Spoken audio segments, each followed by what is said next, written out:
नाशिक संभाजीनगर रोडवर अपघात, सुदैवाने कोणतीही जीवितहानी नाही.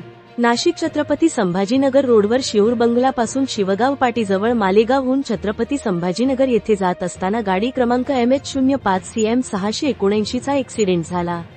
हा ॲक्सिडेंट झाल्यामुळे ही गाडी 33 किलोव्होल्ट विद्युत तारेचे पोलला धडकल्यामुळे गाडीचे खूप मोठे नुकसान झाले आहे.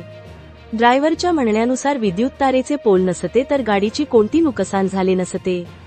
सदर विद्युत तारेचे पोल हे रोड लगत असल्यामुळे याचे ॲक्सिडेंटचे प्रमाण वाढलेले आहे. यामध्ये विद्युत प्रवाह नसल्यामुळे दुसरी कोणतीही जीवितहानी झाली नाही.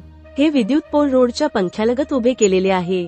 तरी प्रशासनाने योग्य ती दखल व खबरदारी घेऊन याचे योग्य ते नियोजन करावे असे तेथील उपस्थित नागरिकांचे म्हणणे आहे. इंडिया न्यूज 28 वैजापूर तालुका प्रतिनिधी अनिल सूर्यवंशीची रिपोर्ट.